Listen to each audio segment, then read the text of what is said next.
Everybody knows for sure, and this is a perfect song for Matt Golas. He's the one, of course, that's going to make everybody sweat.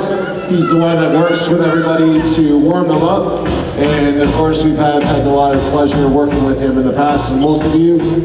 So you know he's got a lot of knowledge in this field. So let's give it up for Matt Golas, everybody.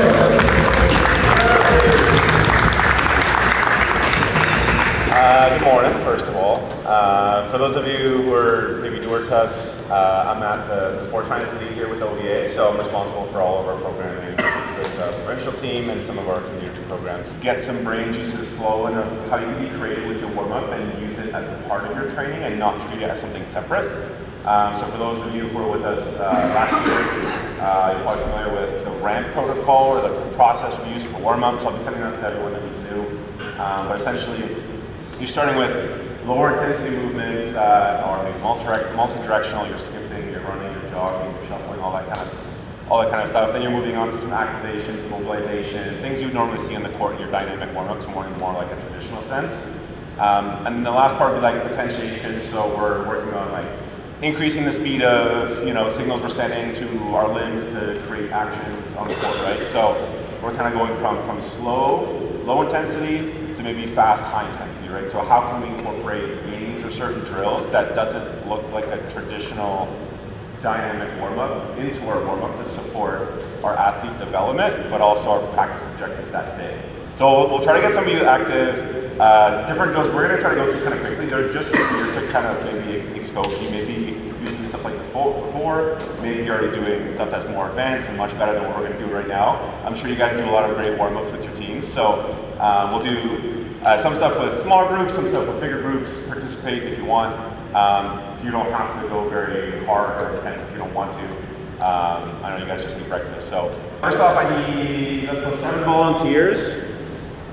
Anyone? It's going to start. We'll take one towel, one flag. Tuck it into the side of your pants, your waist. We're not going to run right away. Is it a running thing? All right, so we're going to step onto the volleyball court on this side. So we're going to do a little bit of free-for-all to capture the flag. Your goal is to obtain as many flags as possible. Once you lose your flag, you are just being a pillar in the court to block some opponents. Yeah, walking the ball. Oh my god, you got so many flags! Yeah, I think I get all Here we have the constraint of the volleyball court.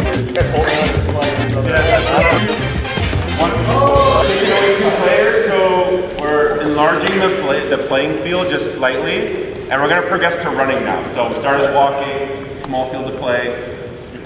Go first, Mr. Rose. white flags. No, you need 2 wins. Is this Rose run? One more in. We need 2 in. All right, 3, 2, 1, go. So this could replace maybe the bar. So we're raising your body temperature. They're not gonna hold it. Slight progression, they're getting warm. Injury risk is quite low in this scenario. They're only ever moving. You gotta like sneak.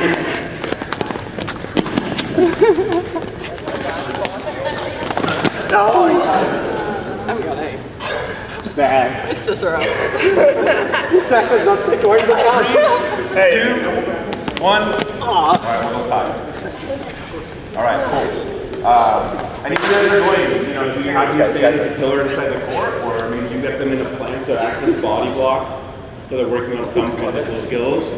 When it comes to our Team Ontario warm-up specifically, you could think of warm-up as trying to work on things, kind of microdosing different qualities you want to see in your athletes. So if you realize your athletes are lacking speed or strength or stability or core work, how can you incorporate that into your warm-up in terms of a game? I'll have Sam demo just a couple moves from our actual dynamic warm-up, but the strength coach in me wants to obviously, let's start with the rotation. So we're hovering above the floor, so we have some groundwork we do, so you can just go ahead and start, Sam, so we'll do a couple per side. So we're working on a little bit of core stability, some rotation, we have some of that spine mobility we're looking for. So instead of doing your traditional, thread the needle where our knees are down, how can we layer it up to incorporate more things to be time efficient? Obviously, Dustin talked about warm-ups being very long, so how can we keep it short while accomplishing our goals, right, with our team? You could do a Superman, for example. So another part of warm-up, working the posterior chain a little bit. You could rep it through. Yeah, alternating is good, perfect. So what we're gonna set up next, if you guys could help, could you guys grab those cones that are by the corner there? So this one's called dishes and domes. So we're gonna go, can we get 2 more volunteers? So you guys will be dishes. So your goal is to flip the cones upside down. You guys are domes. Ideally they're even right now. Let's say it's 10 cones each. So we're gonna start by just walking. So ready, 3, 2, 1, go. Sister, on the way. Playing for time. You guys are walking. You can't guard. So how can we maybe complete up those cones? Let's put them in a straight line. All right, back to jumping jacks. Butt kicks. Red.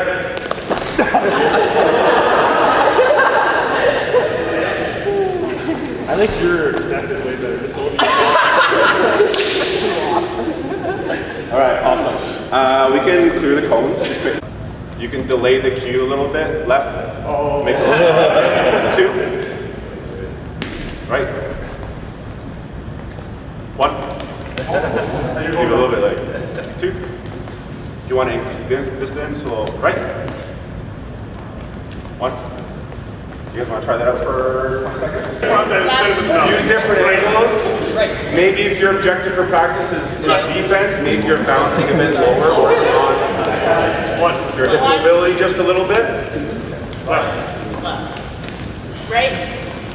Left. Left. 2. Right. You have to do a little process. And you would